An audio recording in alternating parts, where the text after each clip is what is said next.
Hello, my name is Alvaro Polar, and in this video I'm going to solve a problem about continuous charge distribution in one particular case where the charge density is not constant. It's actually a function of x. And the problem is about a line charge with insignificant thickness. This approach, insignificant thickness, is actually valid when the dimensions of the length is so large compared to the thickness that we can actually assume that the thickness is not considered. So, in order to solve this problem, we place our coordinate system right on the left side of this line charge. Of course, we are exaggerating the thickness of the charge just to show how we are going to use the differential element in order to solve this problem. This line charge has a length L and a charge density of lambda 0 x, where lambda sub 0 is actually a constant, but the charge density is a function of the distance from the left end of the line charge. So we need to find the electric field at point P, away from this charge, and place, as the figure shows, on the above the line charge, right on the edge of on the left edge of the line charge. So, in order to solve this problem, since it is continuous charge distribution and non-uniform charge density, we have actually another piece of information that is given. The distance from the line charge to point P is actually B. We have this piece of information, B, and that's it. How are we going to approach the problem? The first step, as all these charge continuous charge distribution problems should start, is defining lambda as dq over dl. In our particular case, we have the length of this line charge right on the x-axis. So in this case, we are going to say that dl is going to be equals to dx. It's going to be represented by dx because it's right on the x-axis. So this formula is actually going to be replaced. Lambda will be dq over dx. Now, we always are going to try to solve for dq. Why? I'm going to explain it here. If we need to find the electric field at this point, at this just a point in space, okay, and when it is when the task is to find an electric field at a point in space, we just imagine that we are going to put up this charge, which is a very, very small charge, positively with positive sign, and we're going to place it at a point P, and then based on that we're going to calculate the effect of the electric field. So the electric field at this point is actually defined like that. Case of E, which is the constant that we all know, then dq, if I write dq, this is going to be dE over r squared r hat. R hat is the vector that gives the direction for the electric field.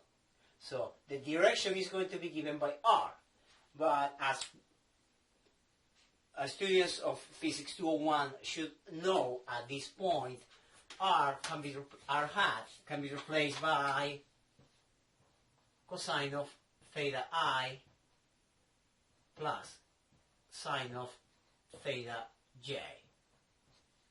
In our case, let's go to our problem. If this is the angle theta, and the electric field is going to go in this direction, our x component is going to be actually negative towards the left. Our y component, I'm going to write this p here, our y component is actually going to be upward, so it's going to be positive. Therefore, we're going to modify this. We're going to say that this is negative cosine I plus sine theta j. So this will be the direction of the electric field vector generated by this infinitesimal charge dq. Now, I need dq in this equation because an infinitesimal charge is going to generate an infinitesimal electric field. And the infinitesimal charge is right here. And this infinitesimal charge, dq, is actually represented by what? By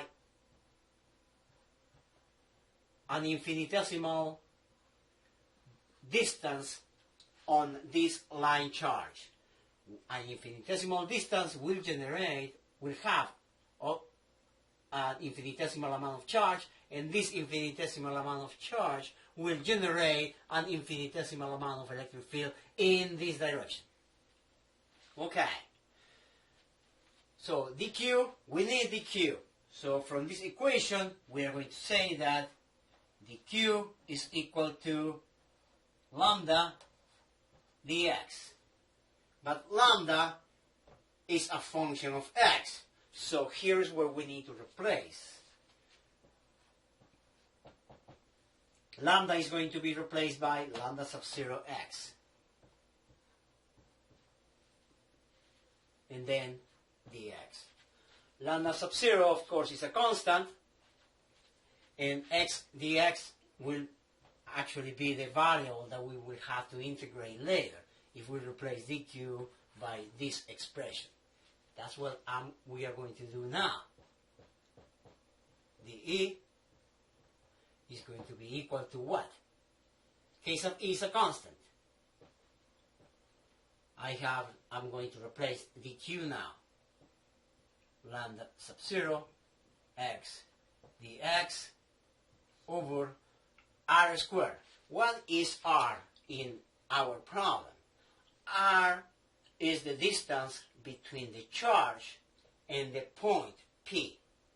The distance between the infinitesimal charge and the point P in our geometry is actually from here to here.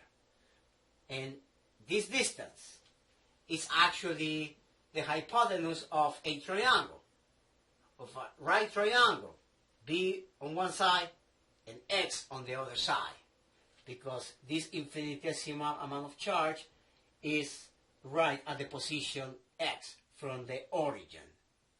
So this is going to be square root of x squared plus b squared. That is the distance from the infinitesimal charge to point P. So r squared is going to be square of square root of x squared plus b squared. So that means this is going to be just x squared plus b squared. Okay, we have r squared. Now, we have negative cosine of theta. Now, what is cosine of theta in our geometry? Our geometry actually shows a triangle with an angle theta, the sides, and the hypotenuse. The cosine of this angle theta is going to be equal to what? X over the hypotenuse. Yeah? So let's write that. So we're going to have x over square root of x squared plus b squared, but negative. And this is I. Plus sine of theta. Sine of theta is opposite over hypotenuse. So it's b over square root of x squared plus b squared, j. And now we are going to multiply this expression by each of the components, and we are going to obtain the following. That is going to be negative case of e lambda 0 x squared, of course, dx over x squared plus b squared times square root of x squared plus b squared will be x squared plus b squared to the 3 halves. And this multiply I had. Then the other term plus the constants case of e lambda sub 0 b x dx over the same in the denominator. That would be x squared plus b squared to the 3 halves j. Okay, I have my differential equations with actually ready to integrate. Now I'm going to integrate the e from 0 to e, and this is going to be equal to what? All the constants, negative case of e lambda 0 integral of x squared dx over x squared plus b squared to the 3 over 2 I had, plus, I'm going to write it here on the bottom, plus case of e lambda sub 0 b integral of x dx over x squared plus b squared to the 3 halves j hat. Okay. This of course is going to end up with the electric field vector and whatever comes from these two integrals. Now these two integrals are not really simple integrals. They are very challenging, and students that are taking physics 2.1 don't need to try to solve it by hand. The solution for these integrals are actually in the back of the book, or it can be found in integral tables. So physics and engineering students don't need to go and try to do integration by parts or different type of integration, where you have the solution for this type of integrals already in tables. So this will end up with some e sub xi, but probably is actually going to be negative, plus e sub yj.